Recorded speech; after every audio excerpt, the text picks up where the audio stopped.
하나님의 말씀은 로마서 8장 31절입니다. 신약성경 250면 로마서 8장 31절로 39절의 말씀입니다. 제가 받들어 읽습니다. 그런즉 이 일에 대하여 우리가 무슨 말 하리요? 만일 하나님이 우리를 위하시면 누가 우리를 대적하리요? 자기 아들을 아끼지 아니하시고 우리 모든 사람을 위하여 내주신 이가 어찌 그 아들과 함께 모든 것을 우리에게 주시지 아니하겠느냐? 누가 능히 하나님께서 택하신 자들을 고발하리요? 의롭다 하신 이는 하나님이시니 누가 정죄하리요? 죽으실 뿐 아니라 다시 살아나신 이는 그리스도 예수시니 그는 하나님 우편에 계신 자요 우리를 위하여 간구하시는 자신이라. 누가 우리를 그리스도 사랑에서 끊으리요? 혼란이나 곤고나 박해나 기근이나 적신이나 위험이나 칼이랴. 기록된 바 우리가 종일 주를 위하여 죽임을 당하게 되며 도살당할 양같이 여김을 받았나이다 함과 같으니라. 그러나 이 모든 일에 우리를 사랑하시는 이로 말미암아 우리가 넉넉히 이기느니라. 내가 확신하노니 사망이나 생명이나 천사들이나 권세자들이나 현재일이나 장래일이나 능력이나 높음이나 깊음이나 다른 어떤 피조물이라도 우리를 우리 주 그리스도 예수 안에 있는 하나님의 사랑에서 끊을 수 없으리라. 아멘.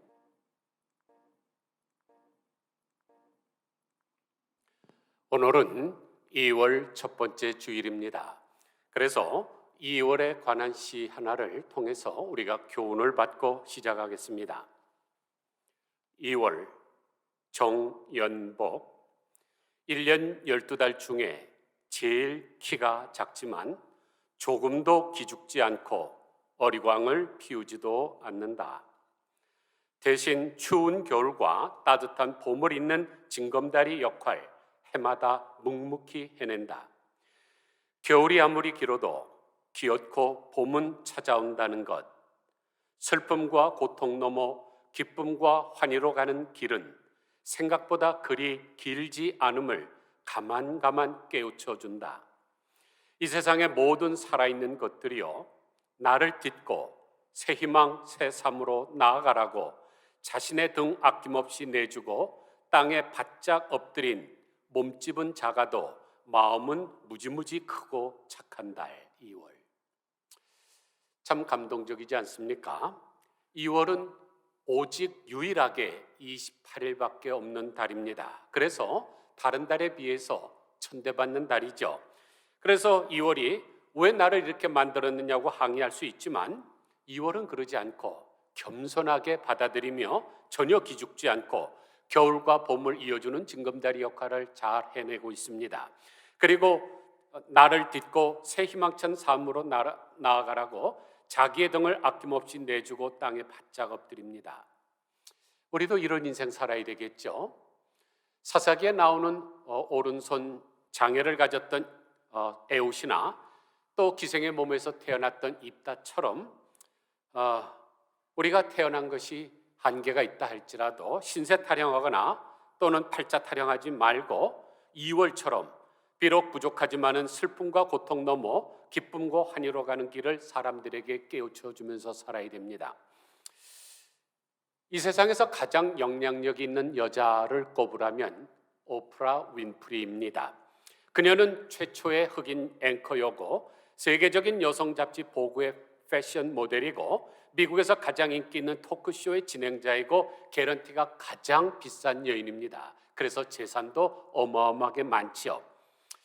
그런데 그녀가 태어날 때 금수저를 물고 태어났을까요? 그렇지 않습니다. 오프라 윈프리는 미국에서 가장 인종차별이 심하다고 하는 미시시피주에서 태어났습니다. 1954년이죠. 그때는 말틴 루터 킹 목사님이 인권운동을 벌리기도 전이기 때문에 흑인 차별이 대단히 심했습니다. 특히 오프라 윈프리는 결혼도 하지 않은 19살 먹은 가정부에서 태어났습니다. 그래서 많은 수모를 당했고 당연히 공부도 제대로 하지 못했습니다. 9살 때는 자기 사촌 오빠한테 강간을 당했는데 그 후에 그 사촌 오빠와 또는 엄마의 남자친구로부터 상습적으로 성폭행을 당해서 14살 때 임신을 하고 말았습니다. 그런데 임신해서 애가 태어났지만 2주 만에 죽는 아픔을 겪게 됐습니다. 그래서 마약에 손을 대기 시작을 했는데 몸이 점점 불어서 220파운드까지 올라갔습니다. 그래서 사람으로서 겪을 수 있는 모든 고난을 다 겪은 여인입니다. 그런데 3살 때 교회 가서 말씀을 들었고 그것을 암송했던 그 하나님의 말씀을 가지고 자존감을 회복해서 세계적인 승리자가 된 것입니다. 오프라 윈프리는 자신에 대해서 이렇게 얘기합니다. 나는 뚱뚱하고 못생겼다. 나는 사생하다. 나는 지독히 가난했다. 나는 미혼모였다. 나는 차별받는 흑인이다. 그래서 그가 뭐 어쩌다는 건가? 나는 하나님의 사랑받는 딸이다. 사랑하는 성도 여러분, 정말로 멋지지 않습니까? 나의 부모가 가난하고 재산도 없고 배우지 못해서 나도 배우지 못했다. 또 나는 가난하다. 나는 가진 것이 없다. 능력이 없다. So what? 왜 다른 사람들의 눈치를 보면서 삽니까? 이런 도전적이고 건설적인 의식을 가지고 살아야 됩니다. 왜냐하면 우리는 하나님의 사랑받는 자녀들이기 때문입니다. 여러분들이 조 바이든 미국 대통령의 사랑받는 거 좋습니다. 또 세계에서 제일 가쁘라고 하는 테슬라의 회장인 일론 머스크에게 관심을 받는 것도 좋습니다. 또 미국의 대법원장인 존 로버트에게 애정을 받는 것도 좋습니다. 그러나 그런 사람들은 감히 고개도 들 수 없는 분, 이 만왕의 왕이시여 만주의 주이신 하나님에게 내가 사랑을 받고 있는데 더 이상 뭐가 더 필요합니까? 이것은 가문의 영광 중의 영광이죠. 그래서 다윗은 뭐라고 고백을 하나요? 여호와는 나의 목자시니 내게 부족함이 전혀 없으리로다. 사탄은 사람들로 하여금 자괴감에 빠지는 패배의식을 심어주려고 합니다. 그런데 우리 하나님은 예수님을 통해서 십자가의 은혜와 사랑으로 승리의식을 품고 살아가게 합니다. 그래서 오늘 본문이 기록된 로마서 8장 1절은 어떻게 시작하나요? 이제 그리스도 예수 안에 있는 자에게는 결코 정죄함이 없나니 이는 그리스도 예수 안에 있는 생명의 성령의 법이 죄와 사망의 법에서 너를 해방하였습니다. 즉 정죄에서 사죄로 변화됐습니다. 그리고 결론에서는 뭐라고 선언하십니까? 8장 37절 보니까 이 모든 일에 우리를 사랑하시는 이로 말미암아 우리가 넉넉히 이기느니라. 즉 우리가 예수님 안에서 승리자가 될 수 있음을 선언해주고 있습니다. 그런데 간신히 겨우 조금 이길 수 있는 것이 아니에요. 넉넉히 이깁니다. 원어상은 승리 그 이상이다라는 뜻입니다. 가장 영광스러운 승리를 얻는다는 뜻이죠. 이런 맥락에서 사도 바울은 오늘 본문에서 5가지의 질문과 그 답의 질문에 대한 명쾌한 답을 주고 있습니다. 그래서 제가 오늘 설교 제목을 세상에서 가장 중요한 위대한 5가지 질문이라고 정한 것입니다. 그러면 세상에서 가장 위대한 5가지 질문은 무엇일까요? 첫째로, 하나님이 우리를 위하시면 누가 우리를 대적하겠느냐는 것입니다. 31절 보세요. 그런즉 이 일에 대하여 우리가 무슨 말 하리요? 만일 하나님이 우리를 위하시면 누가 우리를 대적하리요? 여기서 이 대적한다는 단어가 재미있습니다.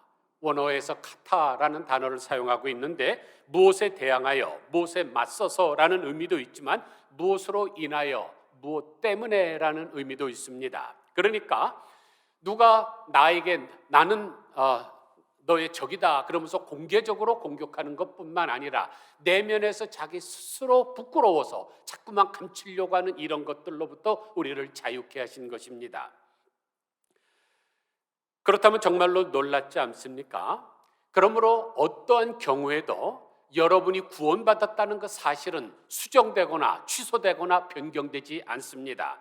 세상에 있는 심판들은 자기가 심판을 보다가 또 VCR 판독을 통해서 자기가 잘못 판독했다는 것을 번복할 수 있지만 우리 하나님은 그런 분이 아니지 않습니까? 완전하신 하나님이십니다.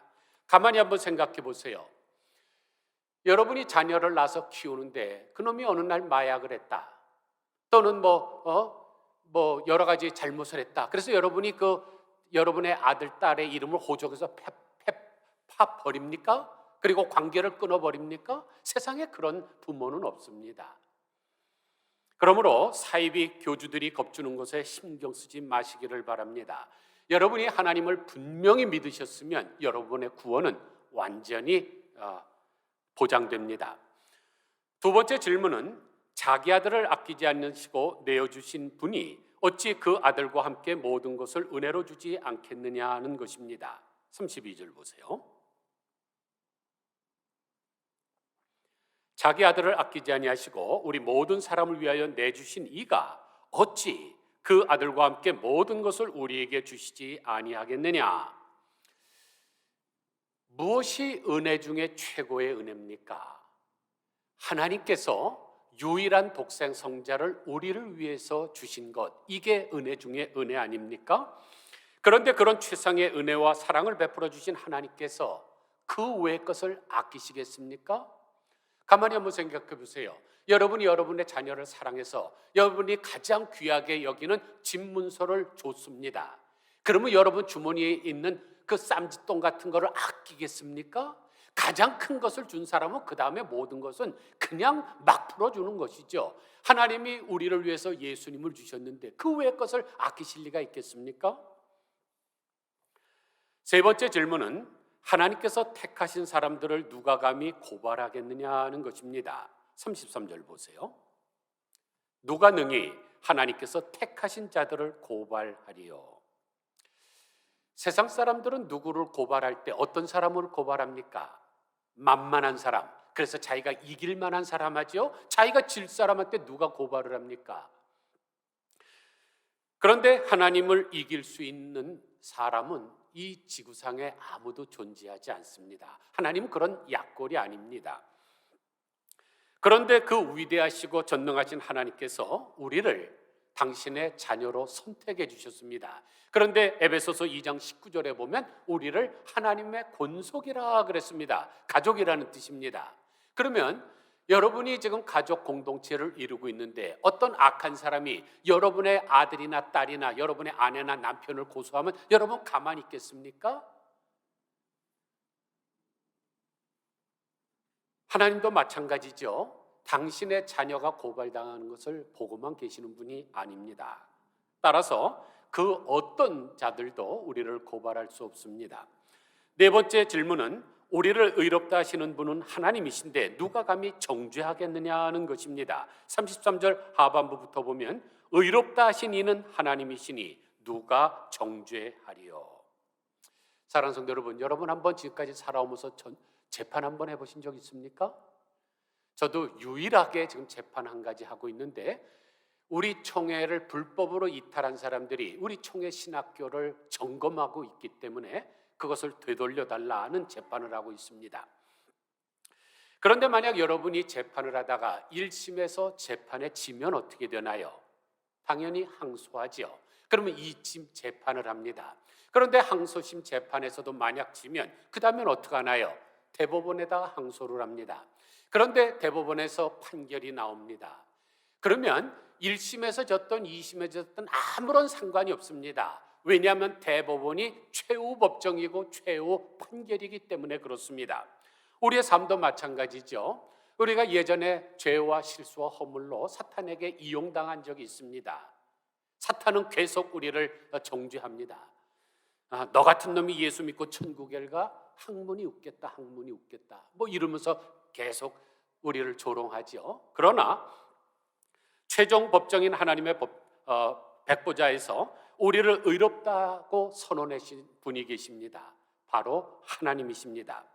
로마서 8장 30절을 보니까 하나님이 미리 정하신 그들을 또한 부르시고 부르신 그들을 또한 의롭다 하시고 의롭다 하신 그들을 또한 영화롭게 하셨느니라. 여기를 보세요. 다 과거형으로 돼 있죠. 우리를 의롭다고 하셨습니다. 그러면 게임 끝. 세상에 그 어떤 사람들이나 심지어 사탄이 우리를 정죄한다 할지라도 우리는 절대로 그런 데 넘어질 사람이 아닙니다. 하나님이 의롭다 하셨는데 누가 정죄하겠습니까? 사실 우리가 구원받은 것은 도덕적으로 완전 무결해서가 아니죠. 우리는 사도 바울처럼 죄수 중에 괴수고 전에는 비방자요 박해자요 폭행자였으나 우리가 구원받은 것은 예수 그리스도의 십자가의 보혈로 죄사함을 받았기 때문입니다. 그런데 우리 예수님의 피는 하와이안 펀치처럼 물을 탄다 그래서 그것이 흐려지는 것이 아니지 않습니까? 그러니까 도대체 누가 우리를 정죄하겠습니까? 다섯 번째 질문은 누가 우리를 그리스도 사랑에서 끊을 수 있겠느냐는 것입니다. 35절 보세요. 누가 우리를 그리스도 사랑에서 끊으리요? 환난이나 공고나 박해나 기근이나 적신이나 위험이나 칼이랴. 그 누구도 그 무엇도 우리를 그리스도 사랑에서 끊을 수가 없습니다. 여기 지금 7가지를 말씀하고 있는데 첫 번째 환난, 이거는 로마 시대 때 타작할 때 사용하던 트리블룸이라고 하는 타작기를 가리키는데 우리나라 말로 하면 도리깨를 연상하시면 됩니다. 농사를 지어놓고 그것을 땅바닥에 해놓고 도리깨로 휘둘러 때리면은 거기서 알곡들이 떨어져서 그것만 모으면 되지 않습니까? 사탄도 우리를 높여놓고 그냥 이 도리깨와 같은 것을 우리를 타작을 한다 할지라도 우리는 절대로 떨어질 사람들이 아닙니다. 우리 하나님의 사랑은 그렇게 약한 것이 아닙니다. 이렇게 보시면 됩니다. 여러분, 사람과 사람 사이에 어떤 관계를 맺을 땐 이렇게 맺습니다. 그래서 내가 저 사람 싫고 이 사람이 저 사람 싫으면 한 사람이 손을 놓으면 그 다음에 관계는 끊어져요. 그런데 하나님과 우리의 관계는 이렇게 돼 있습니다. 그래서 한 사람이 나도 이거 끊어지질 않습니다. 이쪽 사람이 나도 끊어지지 않고 하나님과의 관계가 그렇죠. 둘째는 곤고입니다. 이것은 정신적인 고통을 말하는데 원어의 뜻은 아주 넓은 공간이 자꾸만 졸아들어서 협착되는 것을 말합니다. 어떤 사람은 엘리베이터 같은 데 들어가면 막 숨을 못 쉬는 사람이 있어요. 포비아가 있습니다. 넓은 공간에 들었는데 이것이 막 줄어들어서 막 졸아오면 막 고통이 오죠. 이런 정신적인 고통을 공고라고 합니다. 그러나 그런 것도 우리를 그리스도의 사랑에서 끊을 수는 없습니다. 네 번째 박해죠. 세 번째 박해죠. 네 번째 기근이고 다섯 번째 적신인데 이것은 헐벗음입니다. 로마 시대 때도 기독교인들의 재산을 몰수하고 농사 지을 수 없는 황량한 지역으로 내쫓았죠. 그렇다고 해서 그들이 믿음을 버렸습니까? 아닙니다. 도리어 더 믿음이 강건해졌습니다. 여섯 번째는 위협이고 일곱 번째는 칼인데 칼은 권력을 말하죠. 로마 시대 때도 권력을 가진 로마 황제가 기독교인들을 처형을 했죠. 일제시대 때 또 6.25 사변 때 일본 군국주의자들이나 공산당원들이 기독교인들을 박해했고 권력으로 힘들게 했지만은 믿음은 절대로 깨지 못했습니다. 그러면 그들이 승리할 수 있었던 비결은 뭘까요? 그들이 물고기를 잡아먹었기 때문입니다. 여러분들이 길거리에서 이런 그림을 많이 보셨을 거예요. 차 뒤에다 붙이고 다니는 사람들도 있죠. 왼쪽으로부터 오른쪽으로 가다 보면 5개의 단어가 있습니다. 이에수스, 크리스토스, 데오스, 휘오스, 소테르. 그런데 이것은 예수 그리스도는 하나님의 아들이요 구원자라는 뜻입니다. 그런데 그 5가지 단어의 첫 번째 첫 글자들만 모아놓으면 익투스가 되는데 바로 이 단어가 물고기라는 뜻입니다. 그러니까 초대교회 성도들은 이 박해를 당할 때마다 마음속에 물고기를 새기면서 예수 그리스도는 하나님의 아들이요 나를 구원하시는 구원자라는 믿음이 있었기 때문에 그 모든 것을 넉넉하게 이길 수 있었던 것입니다. 그래서 38절을 보면 내가 확신하노니 사망이나 생명이나 천사들이나 권세자들이나 현재일이나 장래일이나 능력이나 높음이나 깊음이나 다른 어떤 피조물이라도 우리를 우리 주 예수 그리스도 예수 안에 있는 하나님의 사랑에서 끊을 수 없으리라. 여기를 보면 우리의 믿음을 방해하는 10가지 사항들이 나오지만 이런 것들로 우리의 믿음을 끊을 수는 없습니다. 유명한 신학자 존 필립스가 우리가 넉넉한 승리자로 살아갈 수 있는 원리를 2가지로 요약합니다. 첫째는 우리를 대적하는 사탄의 완전한 패배입니다. The perfect defeat. 여러분 잘 아시다시피 구약 성경에 보면 사탄이 하늘나라의 천상회에 참석하는 장면이 나옵니다. 예를 들어서 욥기 1장 6절을 보면 하루는 하나님의 아들들이 와서 여호와 앞에 섰고 사탄도 그들 가운데에 온지라 여호와께서 사탄에게 이르시되 내가 어디서 왔느냐? 사탄이 여호와께 대답하여 이르되 땅을 두루 돌아 여기저기 다녀왔나이다. 이와 같이 사탄은 땅의 여러 곳을 두루 다닐 수도 있지만은 하나님이 계신 그 천상회의에 참여할 수가 있습니다. 그런데 신약시대에 와서 요한계시록 12장 9절을 보니까 큰 용이 내쫓기니 옛뱀 곧 마귀라고도 하고 사탄이라고도 하며 온 천하를 꿰는 자라 그가 땅으로 내쫓기니 그의 사자들도 그와 함께 내쫓기니라. 내가 또 들으니 하늘에서 큰 음성이 있어 이르되 이제 우리 하나님의 구원과 능력과 나라와 또 그의 그리스도의 권세가 나타났으니 우리 형제들을 참소하던 자 곧 우리 하나님 앞에서 밤낮 참소하던 자가 쫓겨났고라 그랬습니다. 그러니까 이제 예수님이 십자가로 승리하심으로 말미암아 사탄은 하늘에서 쫓겨났습니다. 완전한 패배입니다. 둘째는 우리를 사랑하시는 완전한 보호이죠. The perfect defense. 예수님은 우리를 위해서 죽으셨고 살아나셨으며 승천하셨고 지금도 우리를 위해서 하늘에서 중보기도 해주고 계십니다. 요한복음 14장 16절을 보니까 내가 아버지께 구하겠으니 그가 또 다른 보혜사를 너희에게 주사 영원토록 너희와 함께 있게 하리니 그는 진리의 영이라 세상은 능히 그를 받지 못하나니 이는 그를 보지도 못하고 알지도 못함이라. 그러나 너희는 그를 아나니 그는 너희와 함께 거하시며 또 너희 속에 계시겠습니다. 보혜사가 뭡니까? 보호하시고 은혜를 베푸시고 가르쳐 주시는 분 아닙니까? 그분이 우리와 함께 계시고 우리 안에 거주하십니다. 그런데 여기 보니까 다른 보혜사라 그랬죠? 다른 보혜사라는 말은 원보혜사가 있지 않습니까? 예수님이 원보혜사시고 성령님이 또 다른 보혜사십니다. 이 두 분이 그냥 합작적으로 우리를 위해서 간구하고 계신데 우리가 뭐를 두려워하겠습니까? 34절 보세요. 죽으실 뿐만 아니라 다시 살아나신 이는 그리스도 예수시니 그는 하나님 우편에 계신 자요 우리를 위하여 간구하시는 자신이라. 여기를 보면 사도 바울이 우리가 예수 안에서 넉넉히 승리자가 될 수 있는 이유를 입체적으로 3차원적으로 보여주고 있습니다. 첫째, 예수님은 우리를 대신해서 십자가에 못 박혀 죽으신 분입니다. 둘째, 예수님은 우리에게 영원한 생명을 주시기 위해서 살아나셨습니다. 셋째, 예수님은 지금도 우리를 위해서 하늘보좌 우편에서 기도를 하고 계십니다. 그렇다면 과연 그 누가 우리를 그 하나님의 사랑에서 끊을 수 있겠습니까? 말씀을 마칩니다. 미국의 플로리다주 잭슨빌에서 사는 스티브 다니엘이라는 사람이 알츠하이머 병으로 2019년 여름부터 요양원에서 지내고 있었습니다. 그때부터 그의 아내 마리아 다니엘은 남편을 만나기 위해서 매일 요양원에 들렸지만은 그때는 이 코비드가 한창 지금 전파되는 위험 때문에 들어갈 수가 없었습니다.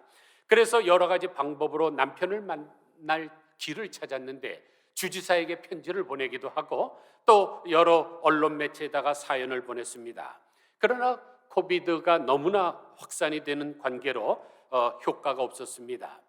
그러다 겨우 허락을 받은 것이 뭐냐면은 요양원을 방문하되 안으로는 들어오지 못하고 밖에서 창문에서 남편을 보는 것입니다. 그런데 남편은 그 사실을 모르죠. 알츠하이머가 있으니까. 왜 자기 아내가 들어오지 못하고 저 밖에서만 이러고 있나? 그것 때문에 남편이 자꾸만 웁니다. 더욱 마음이 아파졌던 마리 다니엘은 자신과 비슷한 처지에 있는 사람들과 함께 해결책을 찾자며 SNS에서 캠페인을 벌이기 시작했습니다. 이를 본 요양원 책임자가 방역 지침을 어기지 않으면서 다니엘 부부가 제외할 수 있는 방법으로 요양원 청소 아르바이트를 제안을 했습니다. 이제 그 안에는 지금 사람들이 많이 수용되어 있죠. 그리고 다들 지금 면역이 약한 사람들입니다. 그래서 거기서 한번 코비드가 번지면은 막 때로 사람들이 돌아가는 그런 상황 속입니다. 그런데 이 마리 다니엘은 자기 남편을 보고 싶다는, 만나고 싶다는 일념으로 그 안에 자기가 들어가죠. 그래서 청소를 하면서 수시로 자기 남편을 만났다는 이야기입니다. 이 이야기가 작년 7월 13일에 워싱턴 포스트에 소개가 되어서 많은 사람들에게 감동을 줬습니다. 그런데 말입니다, 하나님의 사랑은 이것보다 훨씬 더 감동적이죠. 하나님은 우리를 만나기 위해서 인간의 모습을 입고 이 땅에 오셨습니다. 오셨는데 요양원 청소부 정도가 아니라 죄의 고름과 종양과 썩음으로 인해서 죽어가고 있는 사람들을 구원하시기 위해서 이 땅에 오셨습니다. 그래서 우리를 치료해 주시고 의롭다 하시고 나는 죽기까지 너를 사랑한다고 고백해 주셨습니다. 미국에서 시골 마을에서 작은 교회를 목회하고 있던 레흐만 목사님이라는 분이 계십니다. 너무 교회가 작기 때문에 사례비를 넉넉하게 받지를 못해서 가게를 돌보기 위해서 치즈 공장에서 이 일을 했습니다. 어느 날 출근하는 이 남편의 도시락에 그 아내가 스코틀랜드 신학자인 사무엘 루더포스가 쓴 시 한 구절을 써서 넣어줬습니다. 점심시간이 돼서 도시락을 먹으려고 딱 여는데 시 한 편이 있습니다. 내가 만일 하늘과 땅이라는 넓은 종이를 가졌고 모든 강물과 바닷물을 잉크로 삼아 세상의 풀떼를 다 붓으로 삼는다 해도 하나님의 사랑을 다 기록할 수 있으랴. 그 구절을 보는데 너무나 큰 영감이 떠올라서 그 자리에서 찬송가 하나를 작곡했는데 그것이 바로 304장이죠. 하늘을 두루마리 삼고 바다를 먹물 삼아도 한없는 하나님의 사랑 다 기록할 수 없겠네. 하나님의 크신 사랑 그 어찌 닿을까? 저 하늘 높이 쌓아도 채우지 못하리. 하나님 크신 사랑은 측량 다 못하네. 영원히 변치 않는 사랑 성도요 찬양하세. 이와 같이 하나님의 사랑은 측량할 수 없습니다. 바다를 먹물 삼고 하늘을 두루마리 삼아서 기록한다 할지라도 다 기록할 수 없습니다. 그러면 게임 종료입니다. 그 사실 하나만으로도 모든 것이 끝나기 때문입니다. 그래서 유진 피러슨이라고 하는 신학자가 이런 신앙 고백으로 살아간다고 했죠. I need a thing. I need a thing. 나는 아무것도 필요 없다. 왜냐하면 하나님이 사랑하는데 그 외에 뭐가 더 필요하겠느냐는 것이죠. 아무쪼록 세상의 그 어떤 것들도 그리스도 사랑에서 우리를 끊을 수 없다는 사실을 믿으며 하나님의 사랑에 중독되어서 감격하고 행복하게 살아가시는 우리 모두 다 되시기를 주님의 이름으로 간절히 축원드립니다. 기도하겠습니다. 하나님 아버지, 다윗이 고백한 대로 여호와는 나의 목자시니 내게 부족함이 없으리로다. 또 유진 피러슨 목사님이 고백한 대로 I need a thing. 나는 그 어떤 것도 필요치 않습니다. 왜냐하면 하나님이 나를 사랑하시기 때문입니다. 정말로 19살 가정부에서 몸에서 태어나고 9살 때 강간을 당하고 14살 때 애를 낳고 태어난 애는 2주 만에 죽고 마약에 손대고 정말로 망가질 대로 망가졌던 여인이 3살 때 교회에서 배웠던 그 말씀을 기억하고 주 앞에 돌아와서 내가 그게 뭐 어땠던 거냐, 나는 하나님의 사랑받는 자녀라, 이 사실 한 가지로 세계에서 가장 영향력이 있는 사람으로 변화된 것과 마찬가지로 하나님, 사탄은 자꾸만 우리를 정죄하고 우리를 공격하지만은 하나님의 사랑에서 끊을 수 있는 그 어떤 것도 이 땅에 존재하지 않는다는 사실을 기억하게 하시고 패배자와 같이 살아가지 말게 하시고 승리자의 의식을 가지고 살아갈 수 있는 저희들 되게 하여 주옵소서. 개선 장군과 같이 보무도 당당하게 승리하면서 살아갈 수 있게 하시고 우리 하나님 앞에 영광을 돌리게 하여 주시옵소서. 하나님의 사랑에 중독되어서 정말로 너무너무 감격해서 행복한 인생을 살아가게 하여 주시기를 원하옵고 우리를 구원하신 예수 그리스도의 이름으로 간절히 기도드리옵나이다. 아멘.